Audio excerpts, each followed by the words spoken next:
Voilà. Eh bien, bonjour à tous. Donc, aujourd'hui, j'avais envie d'interviewer José Leroy parce que j'aime beaucoup son travail. Voilà. J'ai pas mal. Je suis en train de lire le bouquin, un des bouquins, t'en as écrit pas mal, mais un que je suis en train de lire qui est très bien, je trouve, que je vous recommande, qui s'appelle Retour à soi, retour au soi. Et puis, il a une chaîne YouTube d'ailleurs, vous pourrez regarder. Je mettrai tous les liens après, hein, à la suite sur la chaîne YouTube José Leroy et il est très pédagogue, je trouve. C'est pour ça que j'ai vraiment l'honneur, je suis très contente de t'interviewer et de travailler avec toi sur cette question de l'éveil. Parce que pour l'avoir rencontré moi-même assez récemment, en avoir fait l'expérience, je trouve que c'est un outil, entre guillemets, si on peut parler d'un outil, mais d'une prise de conscience extraordinaire pour pouvoir gérer les problématiques amoureuses, et notamment quand on est dans des pathologies amoureuses, deuil difficile, l'impression de manquer, de rater, d'avoir une vie amoureuse en échec, divorce, violence, solitude, panique, des choses comme ça. Et donc, je voudrais vraiment avoir d'entendre ton développement et ton témoignage aussi, et comment tu vois les choses pour parler de l'éveil, parce que le grand public souvent n'est pas tellement au courant de ce que c'est. On parle plus de développement personnel et de thérapie aujourd'hui, hein, Ouais. que quand on est malheureux en amour ou quand on a beaucoup de souffrance, que de spiritualité, mais laïque, et surtout de cette question d'éveil. Donc peut-être tu peux commencer peut-être par définir ce que c'est. Oui, tu voulais pas que je me présente avant? Ah si, j'ai oublié. J'aimerais bien que tu... Parce que je t'ai présenté en français, mais j'aimerais bien que tu te... Oui, oui, tout à fait. Qu'est-ce que tu m'as dit? Ouais. Écoute, alors, donc moi je suis professeur agrégé de philosophie, j'enseigne à Paris. Voilà.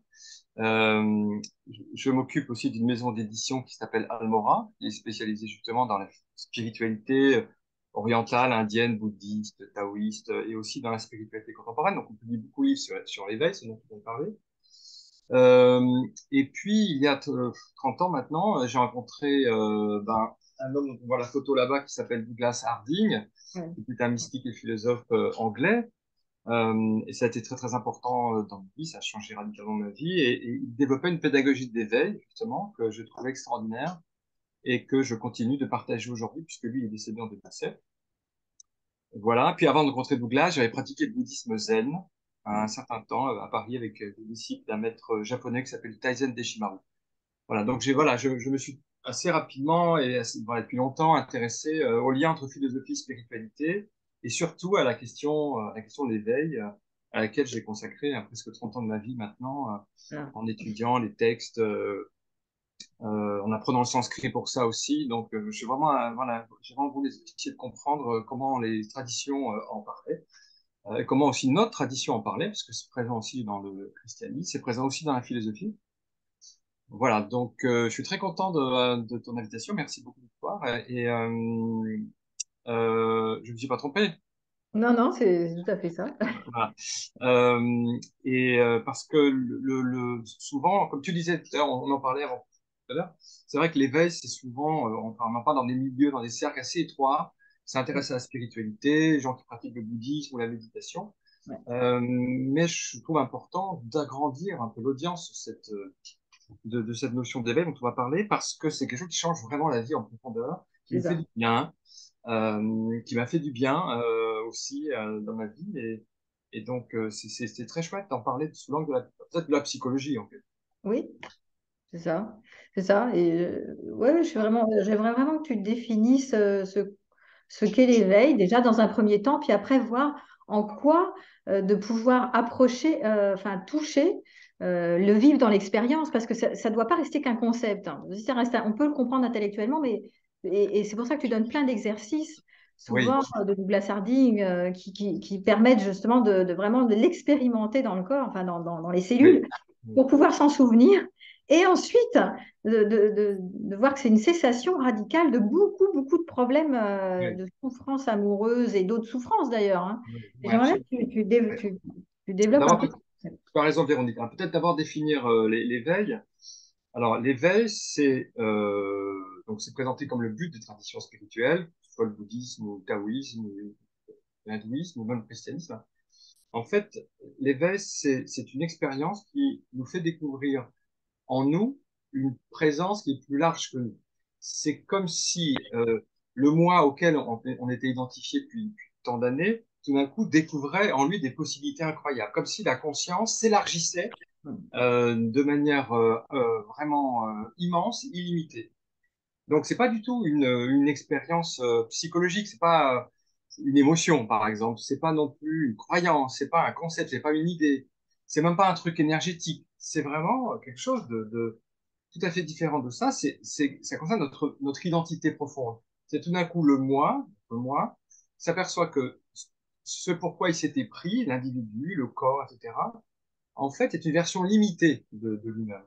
On vit en fait une version, moi je dis une version rabougrie, très limitée de notre présence. Et quand donc on découvre cette expérience de l'éveil, on s'aperçoit que notre moi est beaucoup plus vaste, beaucoup plus large que ce à quoi on l'avait en fait réduit, limité. Donc c'est une expérience, c'est une découverte qui change vraiment la vie profondément. Et d'ailleurs, je suis très surpris qu'on n'en parle pas davantage. Enfin, bon, grâce à toi, on va en parler plus parce que c'est une chaîne où il y a beaucoup d'abonnés, mais c'est vrai qu'on n'en parle pas beaucoup dans notre culture contemporaine. C'est quelque chose dont parlent peu les philosophes ou même les psychologues. Et je Ouais, pense que ça va changer parce qu'il y a de plus en plus de gens qui, d'abord, s'intéressent à ces spiritualités, qui s'intéressent à l'éveil. Il y a plus en plus de gens qui le vivent, ouais. qui le vivent. Voilà. Oui, c'est sûr. Et c'est vrai que l'idée du grand public sur enfin, l'éveil, s'ils connaissent, hein, c'est souvent la spiritualité, c'est pour les perchés, c'est pour des Oui, allumés. Tu sais, ouais, c'est il y a ça. une mauvaise réputation. Oui, Souvent, surtout que si tu dis que t'es un illuminé, alors là, alors là, c'est pas mal. c'est simple. Oui, là, c'est C'est Satan. barré. Mais non, non, c'est pas du tout quelque chose d'allumé. Bon, moi, je suis philosophe. Bon, ça, c'est peut-être un truc d'allumé. Mais avant d'être philosophe, moi, j'avais une carrière scientifique. J'ai fait des études de sciences. Je suis ingénieur. Donc, j'ai, on peut dire, les pieds sur terre. Et j'ai toujours gardé cet enracinement dans le concret, dans la réalité. Et je n'ai jamais sacrifié ma rationalité dans mon chemin spirituel. Pas du tout, au contraire. Au contraire, j'ai l'impression d'avoir découvert le réel, d'avoir cessé de me raconter des histoires, en fait, par la découverte de l'éveil. Mais c'est vrai que, bon, voilà, ça paraît un truc de perché, mais en fait, ça n'est pas du tout. C'est très simple et très naturel. D'ailleurs, souvent, les gens, parfois, ont l'expérience de l'éveil sans reconnaître que c'est ça. Par moment, par aperçu, fugace, si tu veux.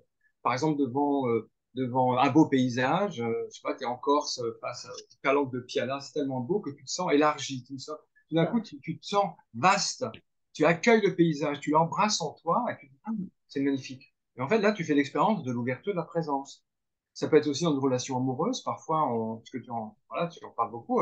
Parfois, dans la relation amoureuse, quand elle est saine, hein, pas quand elle est, quand elle est perturbée, mais quand elle est saine, tu peux sentir en union avec l'autre au point qu'il n'y a même plus toi et l'autre. Il y a juste quelque chose de très vaste, de très tendre. Ce qu'on appelle l'union mystique dans le tantrisme, sexe, cœur et Exactement. âme. Et donc, du coup, ça crée cet espace qui, à un moment donné, apparaît, qui est Oui, où le moi se dissout. Donc, exactement. Oui, oui. Là, le mot espace convient tout à fait. C'est ça. L'éveil, c'est la découverte d'un espace de conscience, d'un espace de présence qui nous élargit. Euh, Espace de conscience qu'on connaissait quand on était enfant aussi. ouais. Les enfants ont très souvent ces ouvertures parce qu'ils sont moins identifiés que nous à leur corps, à leurs pensées, à leurs problèmes. Les enfants sont plus innocents, ils sont plus spontanés, ils vivent à partir de leur vraie nature, à partir de cet espace ouvert qui, chez l'adulte, va se refermer en fait petit à petit.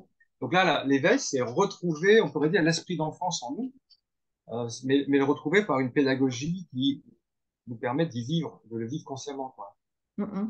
Ouais, d'ailleurs, quand tu parles de ça, j'ai beaucoup aimé dans ton livre, là, quand tu dis, c'est à partir tu sais, du stade de l'identité du miroir, où l'enfant, il se Oui, voit. Donc, il y a un moment, il y a une bascule, il y a avant-après. c'est Donc, ça. avant, si on pouvait tous faire comme ces enfants, avant qu'ils se repèrent comme étant, ça, c'est moi, et ça, c'est pas moi, ça, c'est ma maman, et ça, c'est moi. Donc, ça, c'est la construction d'identité, hein, du je.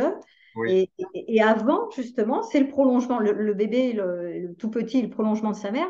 Donc, il ne fait pas la différence entre lui et le monde, comme tu l'expliques très bien dans ce bouquin, et que, par exemple, on voit les bébés, hein, ils regardent leurs mains comme ça, ils ne savent pas que c'est ma main, ils ne disent pas c'est ma main, non, c'est un objet qui apparaît dans le fond de la conscience, mais bon, ils peuvent jouer pendant des heures à regarder ça, quoi. exactement. C'est ce qu'en psychologie on appelle le stade du miroir, qui arrive vers quelques années, 2, 3, 4 ans, parfois ça peut aller plus loin. Et à un moment donné, notre conscience qui était large va s'identifier à cette apparence, parce qu'en fait, ce n'est qu'une apparence dans le miroir. Et donc, on va dire, bah, c'est moi José, c'est moi Véronique, et on va complètement être identifié à cette apparence. Alors, ce passage est nécessaire, hein, il ne s'agit pas de ne pas se reconnaître dans le miroir, c'est nécessaire, mais ça a un prix, en fait. Le prix, c'est qu'on va perdre conscience de cette ouverture, de cette présence, et on ne va vivre qu'à partir du miroir, finalement, à partir du regard des autres. Et là, les problèmes, en effet, vont commencer parce que le problème du regard des autres, c'est le problème du jugement, c'est est-ce qu'il m'aime pas, comment je vais faire pour qu'il m'aime, etc. Et là, on est dans la dépendance. Donc, en effet, l'éveil, c'est retrouver cette présence avant l'identification au miroir. En Hmm. fait. C'est distinguer ce qu'on est vraiment de ce qu'on paraît être. C'est ça. Ce qu'on est vraiment, ce qu'on paraît être. Voilà. Et ce qu'on paraît être, c'est ce que vous voyez, par exemple, ce que paraît être, ce que je suis vraiment. Ce que je parais être, c'est là, José, dans le miroir, enfin, sur l'écran. Voilà, ce que paraît être Véronique, c'est ce qu'on voit de toi. Mais qu'est-ce qu'on est au centre? Qu'est-ce que vous êtes au centre? À 0 centimètre de distance, ça c'est la question. Oui. Donc, et là, c'est là où ça m'associe sur le sentiment de séparation. C'est quand Oui, si tu es à 0 centimètre, bah, tu te sens pas séparé en fait. Il n'y a pas de ce non, sentiment de séparation. Par contre, si toi, bon là, tu es derrière un écran, mais si déjà tu es loin de moi, donc du coup, ça crée ce sentiment de séparation qui va être l'origine de tous les troubles amoureux, de tous les troubles de l'attachement en fait, hein. Je me sens exactement. séparée, donc je veux me compléter avec un autre que moi. Et là, l'affaire commence, l'histoire commence en fait. Exactement. Donc là, on voit par exemple que Véronique et José sont séparés. Il y a deux personnes hein, qui sont dans une relation, oui, de séparation. Mais donc cette relation de séparation, elle peut conduire en effet au manque, à la solitude, à la peur, etc., à plein de choses qui sont douloureuses. Mais si je sais trouver en moi une présence qui est plus large, qui embrasse, qui accueille en fait ce que tu es vraiment, la séparation disparaît, le manque disparaît. C'est C'est ça, difficile à expliquer parce que c'est quelque chose à vivre, c'est ça. mais ce que nous sommes, ça n'est pas juste cet amas de ce corps, si vous voulez. On n'est pas coincé là-dedans. Tu n'es pas coincé là-dedans, José n'est pas coincé là-dedans. Vous imaginez, se vivre enfermé là-dedans, c'est comme des C'est un sardines cauchemar. dans une boîte, c'est horrible. C'est Je suis horrible. coincé, non. Non, en fait, on n'est pas coincé là-dedans. Vous n'êtes pas coincé dans votre tête, vous êtes ouvert. C'est ça, c'est aller vers l'ouvert. L'ouvert, c'est ce à partir de quoi vous regardez. C'est cet espace voilà, et pour découvrir cet espace, il y a des techniques, on pourra en partager quelques-unes tout à l'heure, mais quand je découvre cette ouverture, je me découvre, je découvre que je contiens le monde. Enfin, je suis plus séparé des choses. Il n'y a plus de dualité intérieur-extérieur, sujet-objet. J'embrasse le monde, en fait. Je contiens le monde. Donc, je ne me vis plus comme étant en manque. Au contraire, je vis une plénitude. Oui, oui, non, mais ça, c'est juste extraordinaire de pouvoir Ouais, le vivre et le goûter et de l'installer. Mais ça paraît tellement, tu sais, étrange, hein. confus comme étrange parce Ouais. que d'un coup, tu dis, mais euh, tu sais, tu parles de l'incarnation, tu dis, mais je suis dans l'identification au corps. Mais attends, mais moi, je suis dans un corps. Lui, il est en train de me dire, José, que je suis pas ce corps et tout. Mais moi, pour la plupart, on a l'impression on se vit dans un corps, tu vois. Oui, oui, mais on s'est pas toujours vécu dans un corps, parce que tu parlais de l'enfance tout à l'heure, la petite enfance. Avant. Les petits enfants ne s'identifient pas au corps, d'une part, et d'autre part, encore moins à être dans le corps, s'ils ne se vivent pas comme étant dans le corps. C'est quelque chose qui va venir après avec l'identification.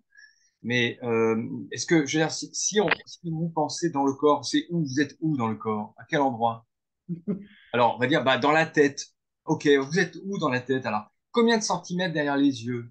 2 centimètres, 3 centimètres? Et c'est comment à l'intérieur de la tête? Alors, c'est sombre, c'est humide, c'est chaud. Ouais. Ça résiste pas à un examen rationnel.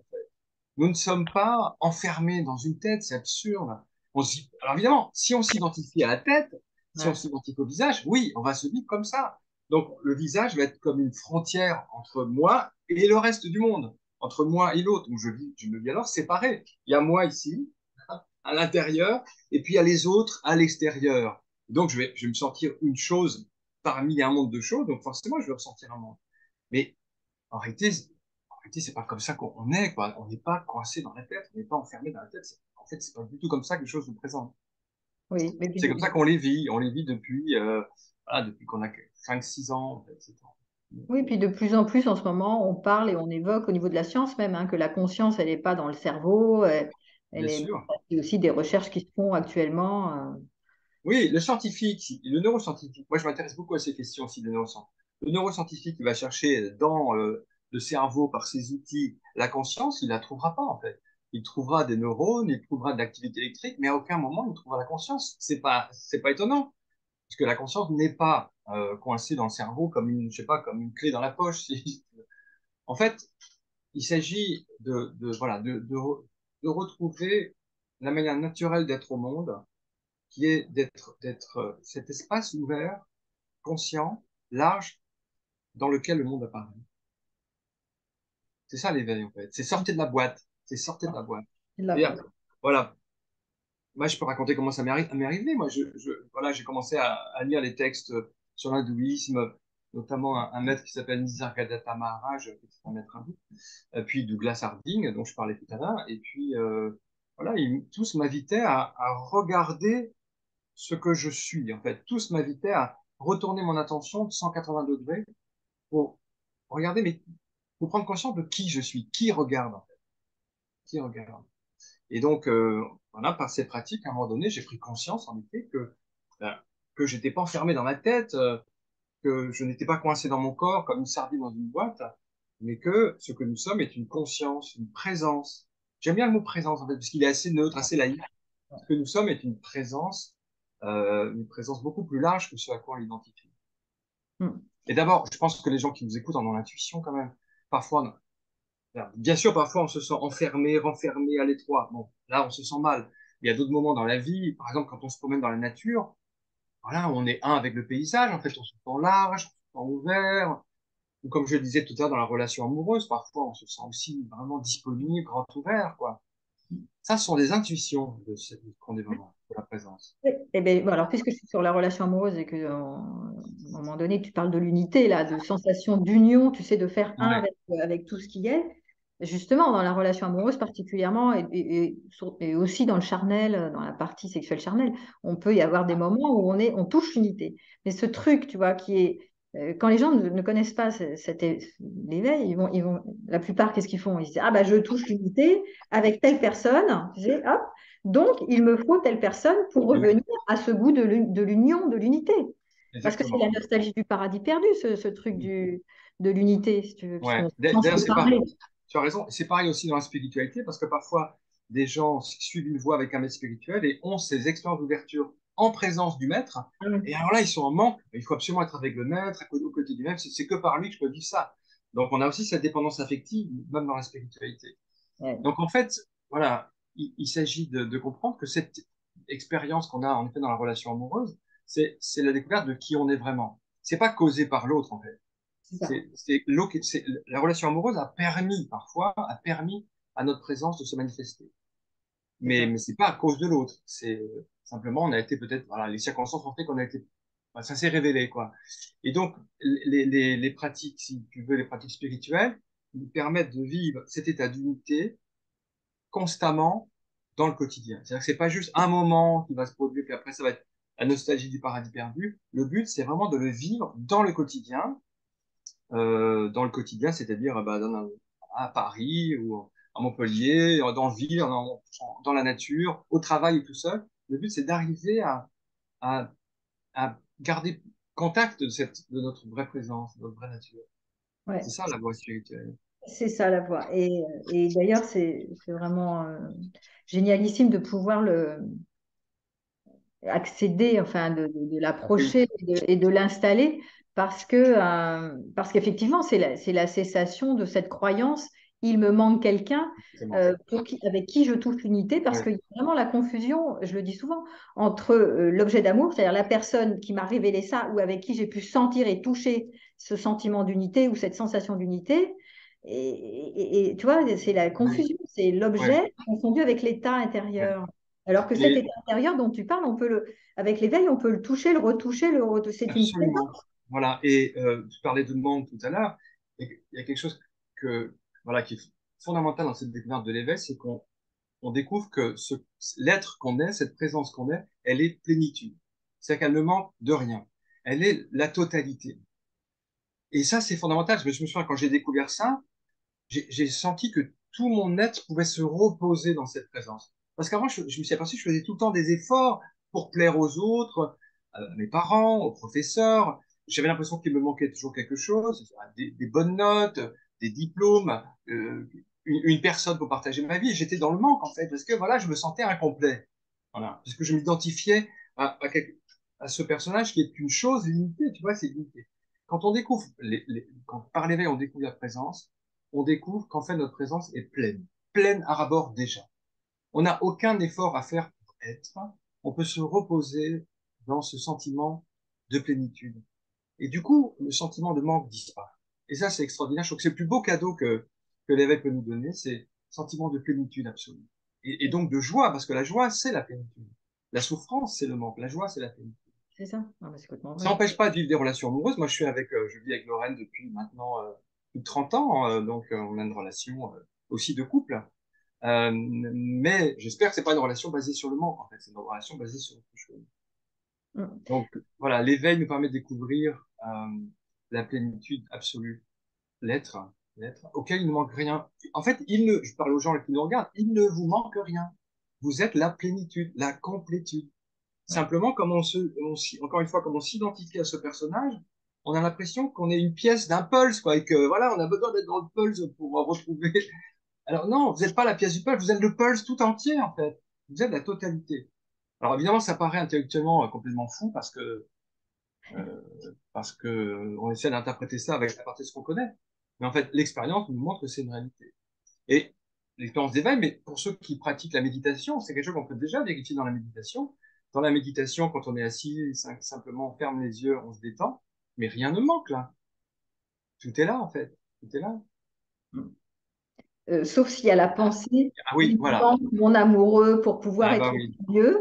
oui, Donc, et si je pars dans cette pensée, il me manque, ça serait tellement mieux parce que c'est souvent des shoots à l'énergie, la relation amoureuse, hein. oui, oui, Donc, du coup, ben, alors la pensée de il me manque et l'identification à la pensée, ben, du coup, ça va créer l'espace du manque. C'est difficile pour les gens de ne pas partir dans leur pensée et d'y oui, croire.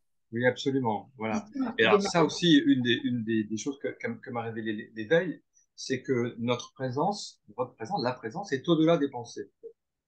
Moi, j'étais complètement identifié à mes pensées. J'étais prof de philo, étudiant en philo. Ma pensée est très importante, évidemment.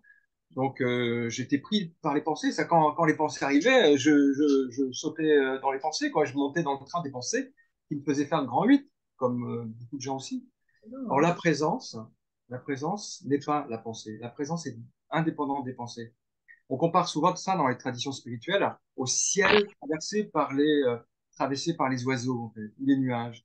Les pensées, ce sont comme des oiseaux qui traversent le ciel. Nous ne sommes pas les oiseaux, nous sommes le ciel. Donc ça permet une liberté incroyable par rapport aux pensées et à toutes ces pensées de manque, à toutes ces pensées, ah, s'il était là, je serais heureux, ah, si elle était là, je serais heureuse. Non, en fait, si on découvre le ciel en nous, euh, alors on peut être enfin libre de ses pensées. C'est pas qu'on va être sans pensée, les pensées sont utiles, sinon je serais au chômage, parce que je suis prof de philo. Il ne s'agit pas d'être sans pensée, mais il s'agit de découvrir la présence qui est libre de la pensée, qui est beaucoup plus grande que la pensée. Ouais. Une question que je peux te poser, c'est quand il y a des débordements émotionnels. Parce que tu vois, encore, c'est vrai que c'est ce principe d'observer les pensées, de dire, bon, ok, je décide de ne pas partir dans la pensée, dans l'histoire. Par exemple, l'histoire, elle me manque, ce serait tellement mieux si, etc. Bon, je décide de revenir à l'ici et maintenant. C'est ça le truc, hein, c'est de revenir ici et maintenant, plutôt que de partir dans l'histoire. Ouais. Et en même temps, quand il y a des débordements émotionnels, mais je l'ai même vu sur moi, hein, mais souvent liés à la survie, tu vois, la peur panique, mon corps est en danger, je vais mourir, une maladie, enfin, je ne sais pas quoi, des trucs comme ça. Au moment du débordement émotionnel, je trouve difficile de revenir dans l'ici et maintenant et de ne pas partir dans une histoire. Oui, oui, c'est vrai. Et Oui, voilà. c'est pourquoi, en fait, il faut apprendre à revenir à cette présence quand tout va bien. Plus, voilà, quand on pratique, quand tout va bien, c'est-à-dire quand j'ai pas ces débordements émotionnels dont tu parles, quand je suis tranquille, quand je marche dans la nature et je suis tranquille, et si je sais revenir à cette présence, peu à peu, je vais vivre en tant que présence et ça va devenir vraiment ma vraie nature. Je vais sentir que c'est mon être profond. Et donc, quand il y aura ces débordements émotionnels, je saurai plus facilement revenir ici. Tandis que si je ne pratique pas et c'est uniquement lors des débordements émotionnels que je dis zut, je suis pas présent, bon là ça va être plus difficile. Donc c'est une pratique vraiment du quotidien et bien sûr, les émotions vont au début nous déstabiliser, mais peu à peu, elles auront moins ce pouvoir de nous déstabiliser. elles seront là, elles sont importantes, les émotions, c'est notre humanité qui s'exprime, mais elles auront moins de pouvoir sur nous, en fait. Elles seront une expression de la présence, mais elles ne vont pas déstabiliser la présence. Donc là, c'est vraiment une question pratique. Donc dans cette voie, pour moi, il y a d'abord un, reconnaître la présence. Donc ça, on pourra faire tout à l'heure un exercice. Un, reconnaître la présence. Et deux, ensuite, c'est dans le quotidien, s'habituer à revenir dans cette présence. C'est ça. En tout cas, c'est la voie que Douglas là a partagée avec moi, et c'est celle que je partage aussi dans les ateliers que je donne. Ouais. Il y a d'autres pratiques, hein, mais celle-ci, moi, elle a été très utile pour moi. Ouais, J'avais ouais, besoin d'outils pour revenir à cette présence. ouais, ouais, ouais. Et moi, Pour pas pareil, être, hein. ouais, pour pas être pris Travail dans de le coup. retournement qui revient vers toi. Exactement, N'oublie pas, reviens vers toi. Parce que exactement. sinon, on part dans les histoires de nos pensées, de Sauf traiter que les moi, quand choses. tu dis reviens vers toi, tu te pointes à ta poitrine. En fait, c'est non. Voilà, pour moi, revenir vers soi, c'est revenir vers l'espace à Ouais, partir duquel je vois le monde. Parce que là, je pointe vers ma poitrine, c'est pas là que je me situe. En fait, on se situe plutôt vers là, ouais, derrière, quelque part derrière les yeux. Et donc, quand on retourne son attention de 180 degrés vers ceux qui regardent, on prend conscience de, voilà, de cette ouverture-là, de cet espace qu'on est vraiment, ouais. de cet espace d'accueil. Et une fois qu'on a découvert cet espace d'accueil, cette présence, eh bien, on va découvrir donc cette plénitude dont je parlais, on va découvrir cette liberté à l'égard de penser, et qui nous fait du bien. Donc, comme ça nous fait du bien, bah, on y revient encore et encore, quoi. Ah Et oui, c'est vraiment un remède radical. ah oui, C'est oui. comme trancher à la base les, les, la source de nos problèmes. Parce que la source de notre problème, c'est l'identification personnelle, et en Ouais, particulier au visage. La source de notre problème, c'est ça. On croit être une tête, on croit être là-dedans, forcément. On prend par exemple la timidité. Beaucoup de gens souffrent de la timidité. Ils n'aiment pas être regardés ou ne savent pas parler en public quand on les regarde. Mais ça vient d'où? Ça vient de l'identification au visage. Parce qu'ils ont l'impression que les autres les regardent. Mais pourquoi ils ont l'impression que les autres les regardent? Parce qu'ils sont identifiés au visage. Or, ils n'étaient pas identifiés au visage quand ils étaient enfants. Les enfants ne connaissent pas du tout la timidité. C'est ouais. venu après. Donc, pour résoudre cette difficulté de la timidité, on va trancher l'identification au visage et découvrir qu'on est cet espace. Ah oui, oui. Alors, tu parles de la timidité, mais alors moi, je le vois dans les histoires amoureuses, c'est je me trouve moche, je suis pas assez jolie, je Ah suis pas oui, assez intelligente, je suis pas assez intéressante, enfin, tous les trucs de dévalorisation qui ouais, font on veut plaire, plaire, plaire, et que les troubles de la séduction, enfin, tous ces trucs-là, tu vois. ouais. Troubles narcissiques, c'est ça, hein, c'est Ah oui, bien je sûr. Et m'évalue. d'ailleurs, tu as parlé narcissique, là, effectivement. Ouais, Là, tu as utilisé le mot, Narcisse, c'est ce personnage de la mythologie grecque qui s'identifie, qui se voit dans une eau, dans l'eau d'une fontaine, il se trouve tellement beau qu'il veut s'embrasser, il tombe et il se noie, quoi. Donc c'est ouais, notre histoire. Quand on s'identifie au reflet dans le miroir, on se noie, on n'est plus soi-même. Donc il s'agit voilà, de retrouver cette présence authentique. Et quand on découvre cette présence authentique, on peut plus se dévaloriser parce que cette présence, elle est merveilleuse, elle est incroyable, elle est d'une beauté inouïe, quoi. Elle est pleine, elle est riche, elle est bienveillante, elle est une avec le monde, elle est sans séparation, elle est sans peur. Là, on peut plus se dévaloriser en fait. Donc, ouais, on mais n'est tout à plus dans ce récit. Ah là, si j'étais plus beau. Ça, c'est des récits, c'est des histoires qu'on se raconte à partir du personnage, quoi. C'est comme des histoires du rêve. Dans le rêve aussi, on peut avoir des angoisses amoureuses, zut, qui m'aiment pas. Mais c'est qu'un personnage de rêve. Ça n'a pas de réalité. Le matin, quand tu te réveilles, c'était un rêve. Là, c'est un peu la même chose, en fait. Toutes ces histoires qu'on se raconte, c'est du rêve. Ça n'a aucune réalité. Ça parle du personnage. Mais vous n'êtes pas le personnage. En tout cas, pas que le personnage, parce que l'apparence, elle est là aussi, elle est précieuse, hein. Mais en amont, il y a cette ouverture, cette présence. ouais, tout à Vous êtes, fait. Ouais, ouais, tout à fait. Ce qu'on appelle la véritable nature ou voilà, véritable nature dans le bouddhisme, ah, on appelle le soi dans l'hindouisme, on peut l'appeler la présence, la conscience, l'être. ouais. Il y a plein de mots qui définissent la même chose. Ouais. En tout cas, moi, pour témoigner aussi, ça m'a vraiment cessé radicalement la croyance. Tu sais qu'il faut trouver un homme pour pas être seul, ou un couple, ou il manque quelque chose, quoi. Il manque quelque chose. La cessation radicalement. Je voudrais aussi que tu développes aussi l'histoire de la solitude, parce que bien souvent, la plupart d'entre nous, on évite, enfin, surtout quand on a eu des moments de solitude dans l'enfance, de détresse et de panique non protégés, bah, c'est le point de départ de trouver quelqu'un pour pas être seul, en fait. Oui, oui, Et il y a beaucoup d'angoisse à l'idée d'être seul plus tard, d'être seul s'il me quitte, d'être seul, enfin, tu vois. Il y Oui, a c'est pas encore trop la même. qui arrivent, ouais. Oui, oui. C'est encore basé sur le manque, hein. C'est ça. Euh, j'ai un manque, donc j'ai besoin de l'autre, donc je me sens seul. Mais la solitude, la solitude est basée encore sur l'identification au personnage. On se vit comme un personnage, donc ce personnage a besoin des relations avec d'autres personnages, donc si elle n'a pas cette relation, on se sent seul. Alors que cette présence, elle ne souffre pas du tout de la solitude, parce qu'elle n'est pas séparée du monde extérieur. Le monde extérieur la remplit complètement. Et on pourrait presque dire que cette présence, elle est unique. Elle est unique. Il n'y en a qu'une présence, hein. Donc, elle ne peut pas souffrir de solitude. Seules les choses qui se sentent multiples ou plusieurs souffrent de solitude. Mais si tu es l'unique, si tu es cette totalité, bah, tu peux pas souffrir de solitude, en fait. Et, et c'est pourquoi les gens en fait, qui expérimentent la solitude, j'ai envie de dire, restez avec ce sentiment de solitude. Il est Ouais. vraiment intéressant. Plongez dedans. Plongez dedans. Allez-y vraiment. Et vous allez voir que, en acceptant cette solitude, en plongeant dans la solitude, vous allez traverser et découvrir que vous êtes l'unique présence qui ne se sent absolument pas seul. Faut pas fuir la solitude. Faut pas fuir le sentiment de solitude. Il est précieux, ce sentiment, parce que ça révèle aussi notre vraie nature. Parce que si je me sens seul, c'est que j'ai besoin de quelqu'un. Non, restons dans cette solitude et traversons ce sentiment de solitude pour trouver au-delà ce qui peut être une souffrance, en fait, on va dire le paradis de la présence, quoi, cette présence qui ne manque de rien, qui n'est jamais seule parce qu'elle est un avec toute chose.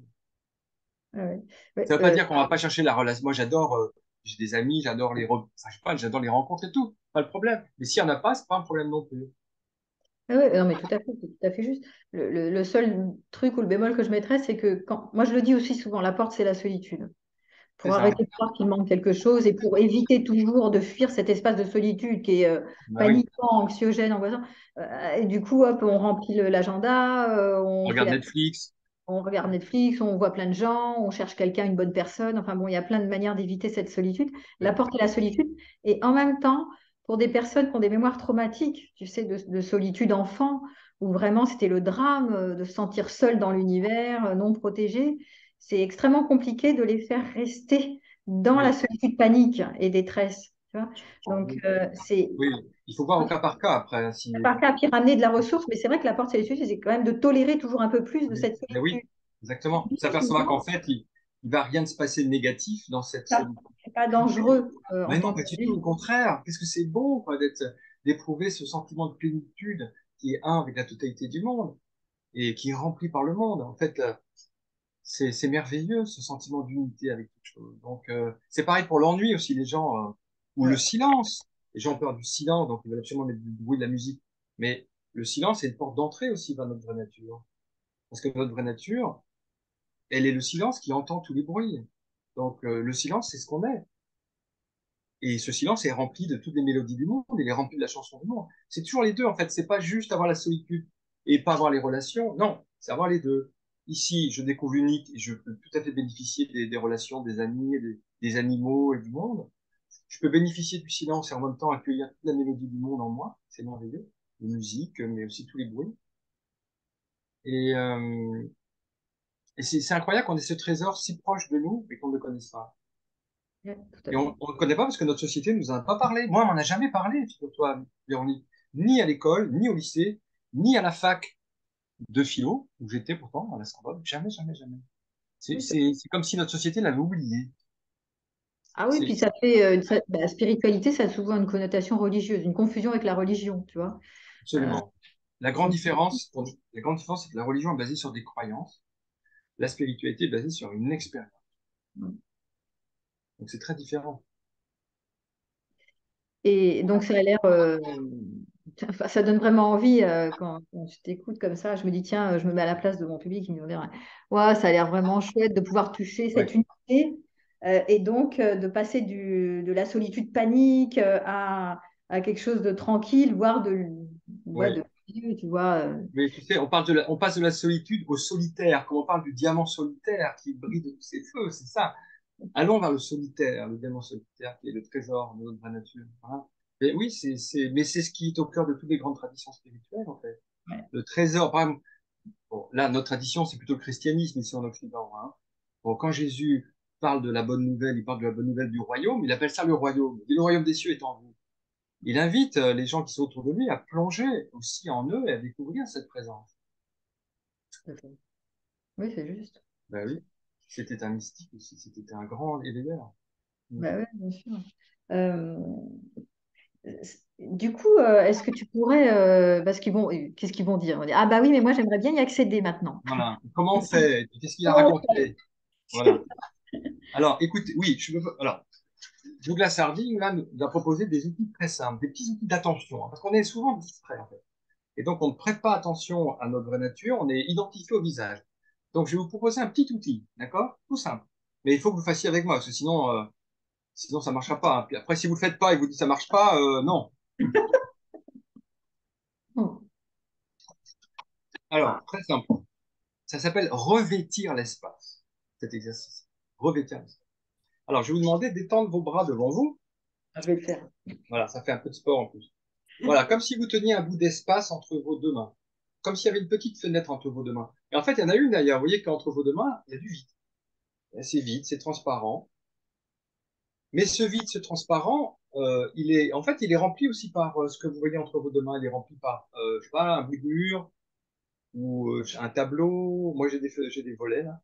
Donc, c'est Ouais. un vide qui est rempli en fait. Vous voyez, c'est pas simplement un vide vide, c'est un vide qui accueille les couleurs.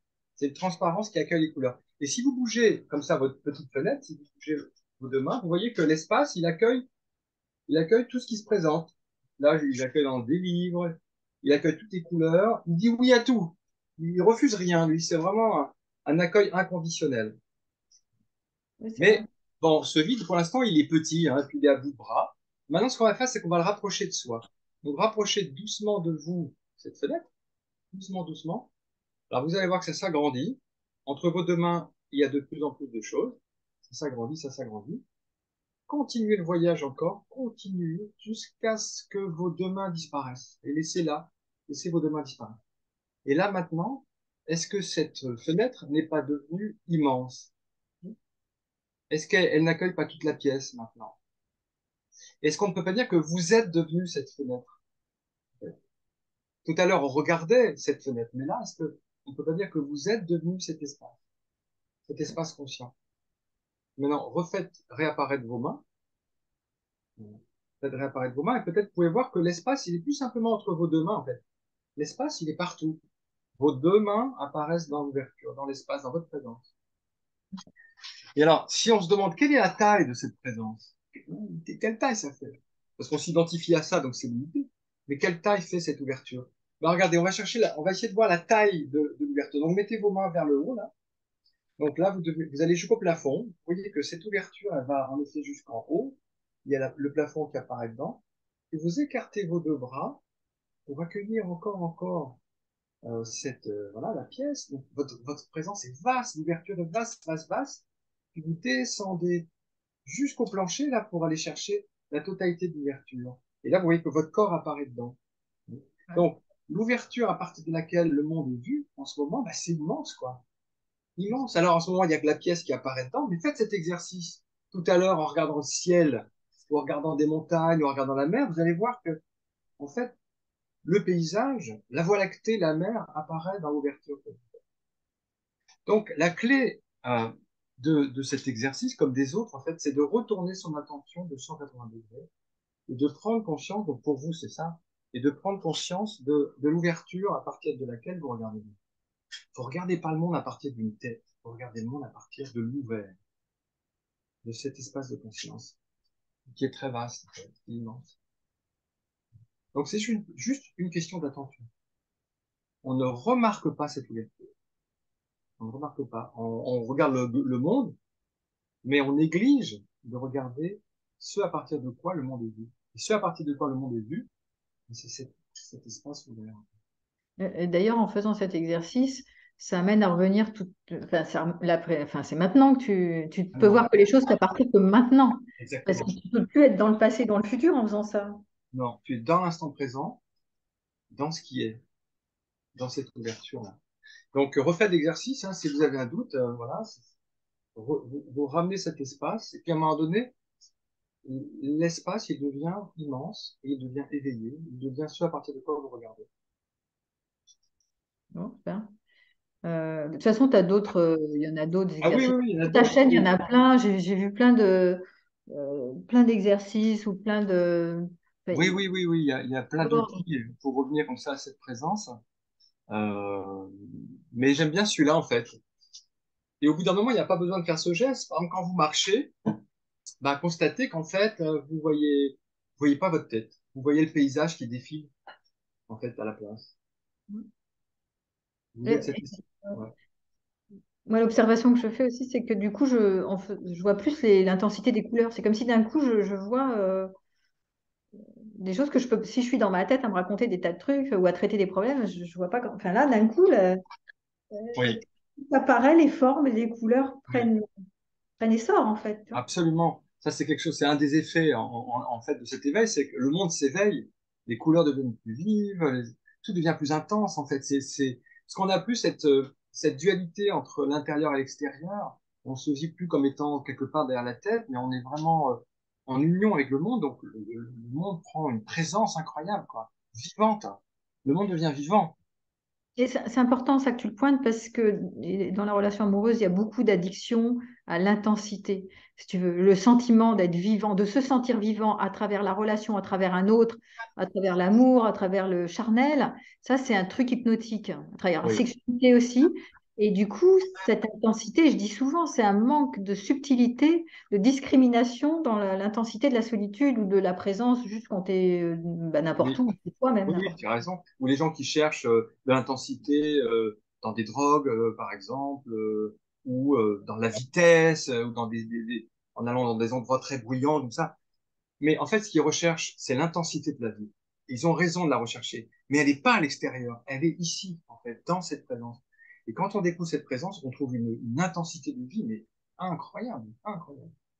où. Et donc, oui, cherchons l'intensité de vie, mais elle est ici, en fait, dans cette présence.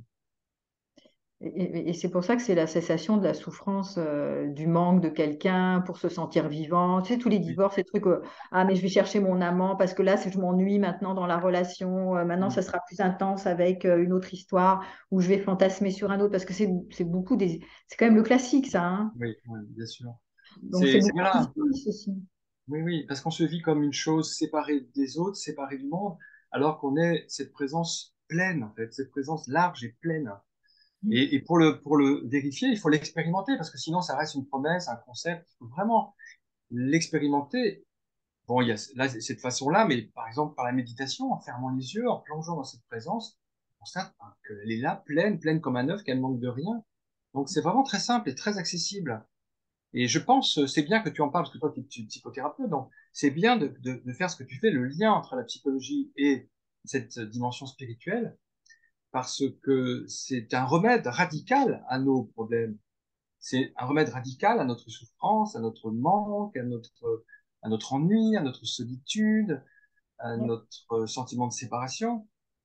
ouais. C'est incroyable parce que la ressource, le remède, il est ici, dans, à 0 centimètre en nous, alors qu'on le cherche dehors. C'est Pas dingue. toujours. Mais c'est tellement évident que c'est tellement évident que c'est tellement simple que c'est presque trop simple. Tu sais, pour notre Oui, mental qui veut chercher à comprendre ou chercher l'éveil ou chercher, tu vois, toujours mm, chercher quelque chose d'un peu plus mirifique et un autre enseignant spirituel qui ouais. pourrait encore me faire comprendre un truc. Mais à un moment donné, quand tu l'as pigé, qu'est-ce que tu veux piger de plus? Ah bah oui, c'est simple, c'est Ça rien simple. piger de plus, quoi. Tous les grands maîtres ont dit que c'était simple.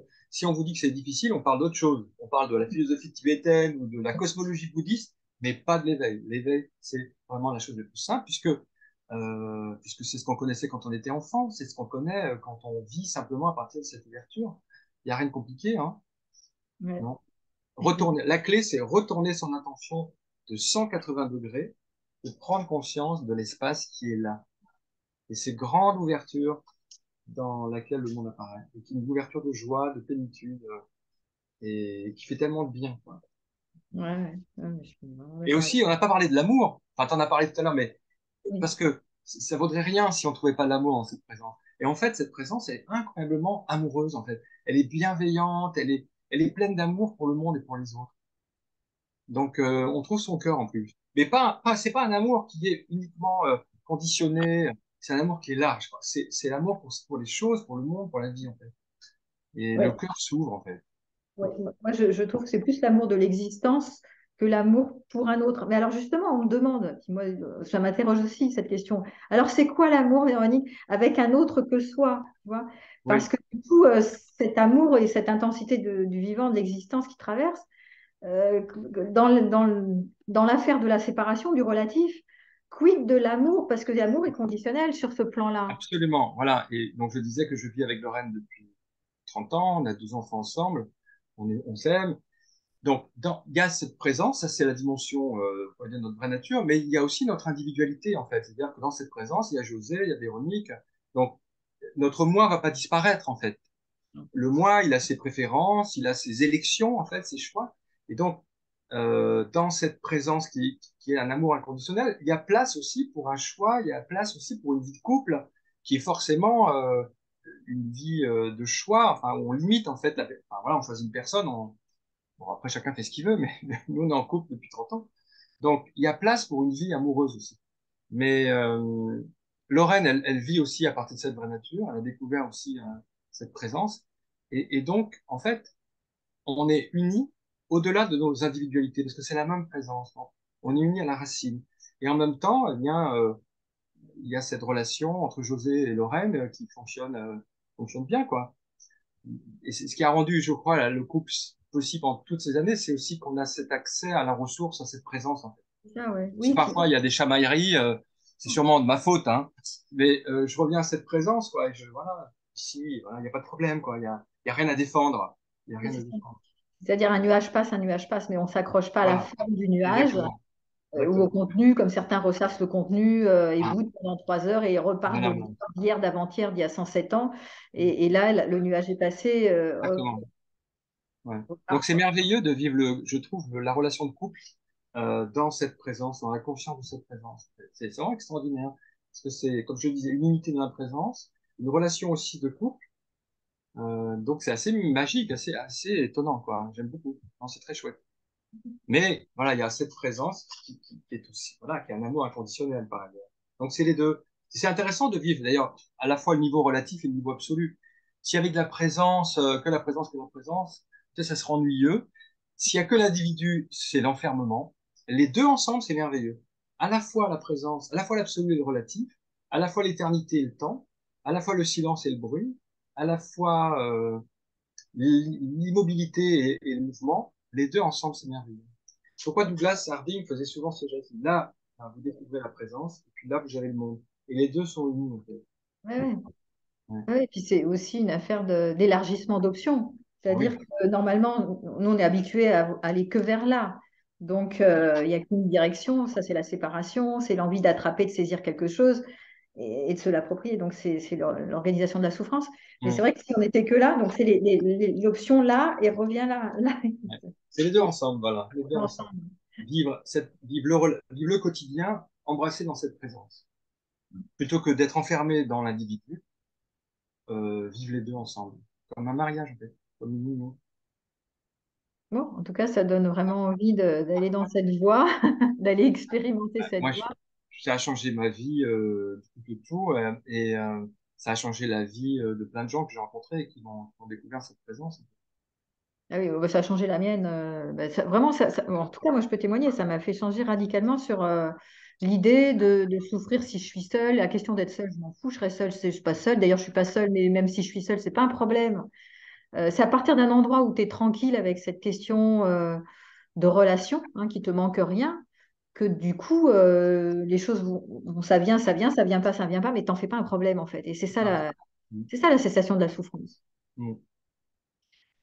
Bon, voilà. Donc, c'est juste incroyable. Mais effectivement, comme tu l'as dit si bien, je pense qu'après avoir fait une expérience d'éveil ou avoir reconnu que ben, on est beaucoup plus large que ce qu'on croit, ben après, c'est bien d'installer, de Oui, pratiquer. Parce que sans la oui, pratique, je pense que bah, tu peux vite oublier. Il y a beaucoup de gens d'accord. qui ont touché l'éveil, d'ailleurs, qui ont oublié, qui sont Ouais. repartis comme si. C'est ce que j'appelle des aperçus d'éveil. Et donc, un aperçu, c'est important, mais ça ne suffit pas. Ensuite, il faut vraiment que l'éveil devienne une certitude et qu'il prenne toute la place dans la vie et qu'on vive le quotidien à partir de cette ouverture, à partir de cette éveil.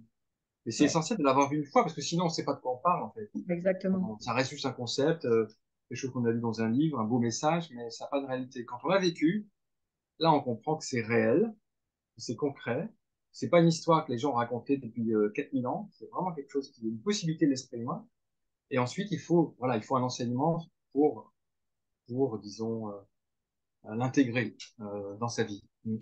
Ouais, intégrer et mettre beaucoup d'énergie dans cette direction, parce que si tu mets pas d'énergie dedans, ça va pas, tu vas pas retourner comme ça. C'est Tu vas- vrai, mais justement par rapport à l'énergie, cette source, c'est une source d'énergie aussi. Parce qu'on met énormément d'énergie à défendre le personnage. C'est-à-dire, 95% de notre énergie, elle est mise à imaginer qu'on est enfermé en ce personnage, ce qui est faux. Mais on l'imagine, donc ça, c'est fatigant en fait. C'est fatigant et donc on est tout le temps en train de défendre ce personnage quand il est attaqué, quand on croit qu'il est attaqué. Les seuls moments où les gens se reposent, c'est quand ils dorment. Parce que quand Ouais, ils dorment, ils oublient le personnage, ils sont dans la présence tranquille. Et dès le matin, à nouveau, ils sont enfermés dans le personnage. Donc quand on se débarrasse de l'identification au personnage, toute cette énergie, elle est disponible. Et elle est vraiment puissante. Et elle est créatrice. ouais. Quid du cerveau reptilien dont on parle tant, qui est à l'origine de la survie, tu vois, et qui fait que des fois, tu parlais de se sentir attaqué, de se sentir en danger, tu vois, parce que ça, c'est quand même assez, c'est les pulsions, les réflexes de survie qui font que, bah oui, j'ai l'impression que mon corps est en danger, j'ai l'impression que s'il me quitte, je vais être en danger, tu vois, catastrophe dans le futur. Mais que faire? Enfin, voilà, comment. Bah déjà, je dirais, quand les gens posent ces questions, je dis, mais là, dans l'instant, est-ce que vous êtes en danger? Est-ce que... Non, bon, donc c'est des histoires encore qu'on se raconte. On aime bien imaginer le pire. S'il y a s'il y a un missile qui arrive, comment je vais réagir? Non, là, pour l'instant, ça n'apparaît pas. Donc, restons, découvrons la présence maintenant, puis on verra ce qui va se passer si jamais on est en danger. D'ailleurs, la peur ne protège pas en plus. C'est plutôt Non. parce que tu as, plus de disponibilité à faire face au fur et à mesure que tu es plus efficace face aux vrais dangers, hein. Mm. Ouais, non, mais c'est sûr. Bon, bah écoute, je te remercie pour tout. Je te remercie de m'avoir invité. C'est très heureux de cet échange avec toi, Véronique. Ah C'est oui. super.